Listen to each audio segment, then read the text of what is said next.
Aloha, Fit for Love author Billy Sunday Mars here, and I would love to help you maintain a sense of calm and clarity amidst this COVID chaos. Now you may say, well, why listen to this guy? What does he know? Those who know me know two things, or have read or heard me speak. Know that one, I went through quite a bit of childhood trauma, if you will. My father died when I was 4.5, my mom from cancer when I was 16, and my brother passed from kidney failure.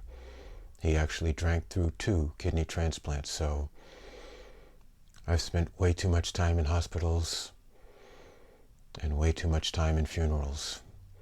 And with what's gone on recently with seeing how many people are suffering from this, it's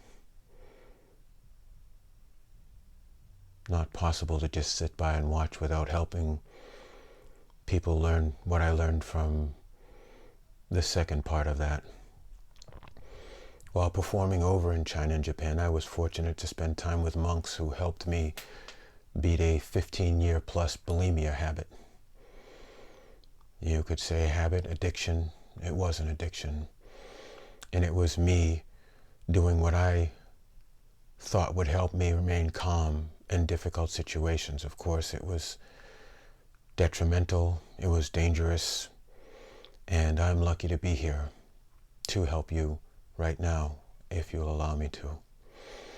What I'm going to first do is help you understand why we lose calm, then how to regain calm, and give you a bit of a practice exercise that you can do anytime, anywhere, because you'll have a better understanding of what you're actually doing, what's happening inside you. And then what we're going to do is teach you how to keep calm. So the first part of this is, as I mentioned, going through trauma, our brains and the mid-prefrontal cortex don't develop as well as it can.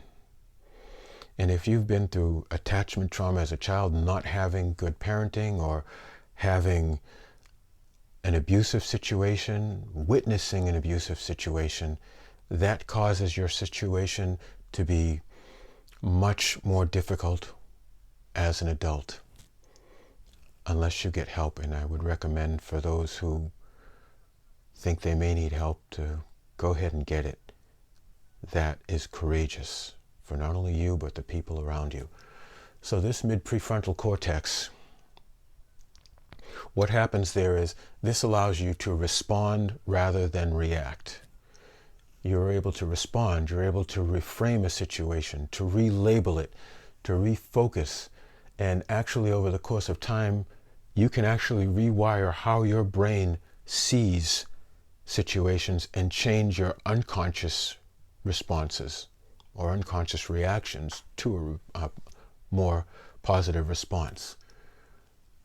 This part of the brain, your amygdala, which is the fight and flight center, that is on high alert because you've been through such difficult times. And as a child,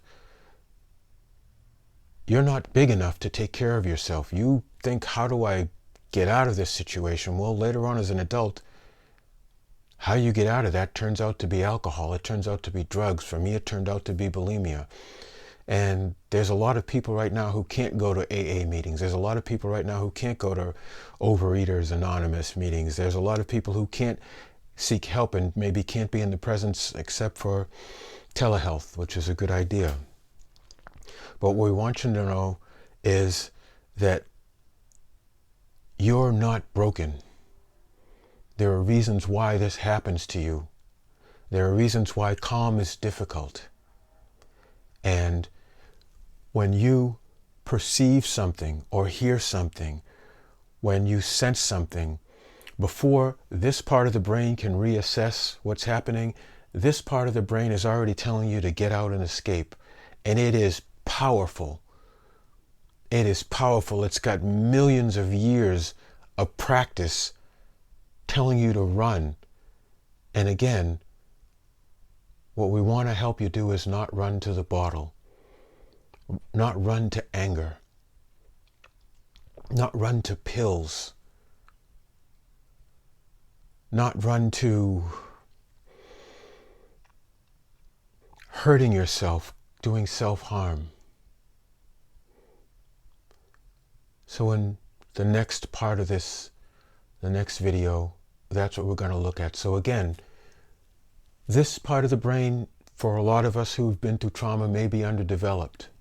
This part of the brain may be hyperactive, and that's what causes us to act out, to act up, to lash out and shut down. I'll see you in the next video. Thank you for watching.